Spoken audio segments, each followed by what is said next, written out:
I was supposed to be on the Friday before, but got bumped. Let me get this straight. So you do it for them over the phone, or you have to go down to the Letterman offices? I went down to the offices. We did it over the phone. We did it several times. All right, let me get this straight. You walk into, like, Letterman's, building there. Right. Morty sits in a room with another woman or something?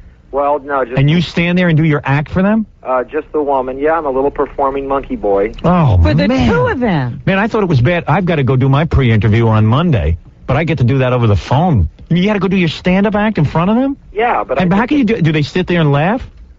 Well, yeah, but I did it over the phone as well, and they laughed. I mean, the whole thing was laughable. Whenever I do the pre-interview with them over the phone, I usually they never laugh and stuff. Right. Because Frank Gannon used to do the pre-interview. Yeah. And I'd be sitting there, and I'm like telling them, okay, I got this great thing I'm going to talk about. I really don't want to talk about it ahead of time because it ruins my spontaneity, and I really would rather just talk to Dave naturally about it, but I'll tell you what it is. Right. All right, what is it? Right, well, Frank used to also do that great wince. Yeah. And you go... Ooh. I don't know. Ooh. Yeah, Frank Gannon. Like he was in direct pain. Yeah, right. He'd go, ooh, Dave, I don't know what Dave would do during that. And I go, well, what is he, an idiot? What is Dave supposed to do? What is Dave supposed to do? Ooh. It's like, hey, Frank, you're making me feel like I'm, like I don't know, like I'm Judas or something. Well, Frank said something very funny to me once. He said, well, you have to understand our audiences. And I said, what are you, grow them on farms? Are they comprised of people? I know them. Yeah. I'm a person. Yeah, I'm a person. I've met a few people, and I've performed in front of a few people. Well, that's when I'm true. not performing, I'm one of your audience. In fact, I know your audience better than you do. But that's true. They act like there's somebody different out there when you're watching the Letterman show. Well, everywhere I've ever worked, that's like when we went to NBC, NBC Radio, they go, you don't understand who the family is of NBC listeners. I go, what are you talking about? They go, you don't understand the audience. The guy goes back, the program director, and he has a bunch of interns go through magazines and cut out pictures of people. Now listen to this. I swear this happened to me, and Robin can back me up on it. They made a big collage of different people, all white people pretty much.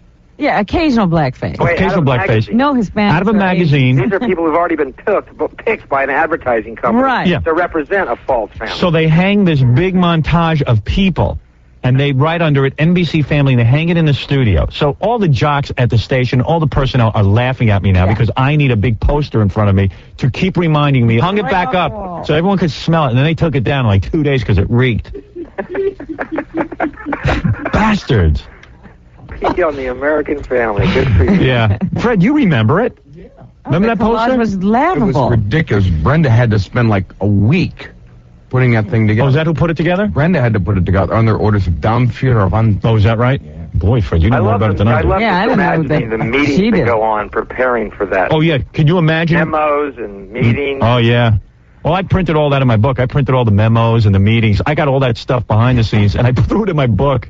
But we're not here to promote my book. What's your book called? Something Parts? Private Parts. Well, yeah. I'll promote it for you. I just read I was just in the middle of reading in the paper how I was banned from bookstores, but okay. Anyway, so... A lot of banning. A lot of banning going. A banning in the air, but... 1993 in America, too. In 7 years, it's going to be the year 2000. You can do your own math. I can prove that. Yeah, and you know what's weird? How old are you, Bill? I'm 31. All right, well, I'm 39. I can't believe that my generation now is in control, in power, and we're more conservative than anybody. Yep. Well, it's all what they deal with numbers and demographics. They don't deal with people anymore. Yeah. Well, anyway, so this wave of hysteria is taking over. So anyway, so you go down to Letterman's offices, and you stand in front of Morty and the girl, and...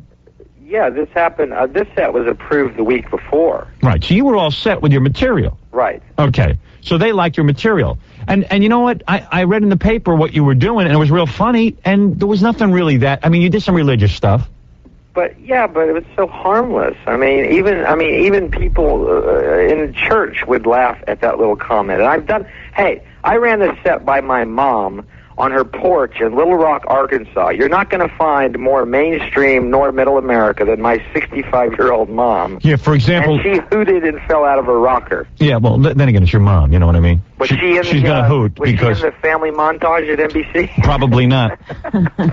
She drinks a lot and doesn't have teeth, your mom? Well, no, but she's not that prejudiced when it comes to my show. Only comment was my hair kept falling to my eyes. But doesn't your mom put out dirty records as well on her own label? Anyway, so party records. Yeah, party He was records. on the Chitlin circuit for a long time. Mama Hicks. Mom's Hicks.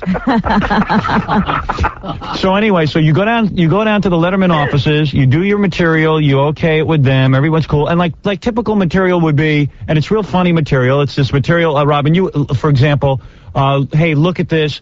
Do you think Jesus really wants to come back when everyone's wearing? I'm not doing justice to your material, but. You know, everyone is now wearing crosses. You know, I've noticed that. Everyone is wearing crosses. Yeah, I don't think it has any religious meaning. Yeah, I don't think anybody's... it looks like Satan worshippers. I even softened it by saying nice sentiment, but you think when Jesus comes back, he's really going to want to see a cross. Right. Maybe that's why he hadn't shown up yet. He's up there going, Dad, they're still wearing crosses. They missed the point. I'm not going. Yeah, it's not a nice reminder. Right. It's like So- going up to That was Jackie one of my worst Onassis days. with a rifle pendant on, you know? Yeah, what was that? It's like going up to Jackie Onassis with a rifle pendant on. Yeah. Thinking of John, Jackie. We love him. Trying to So- keep the memory alive. Right. So, and that's all you said. You know, you said that kind of material. It wasn't sexual or anything. No, but there was. They called them. He goes. The censors called them hot points. Hot points. Like, Yeah. Like, why should we do anything interesting? And why should anybody, you know, why We is don't everyone... want to excite people. We don't want to get them thinking. Yeah, I mean, but why is it that everyone's so frightened of people's thoughts? I mean, you know, it's just like, well, hey, what do you think? These are Bill Hicks's thoughts. Why don't we listen to them and listen? And you know what's a bummer? I've seen a million comics go on who I thought were atrocious and who bombed, Yeah. and yet I didn't write any letter. And also CBS doesn't understand what they have in Letterman. They've gotten the late night franchise. They now have something that is the hottest show on television, and they'll blow it.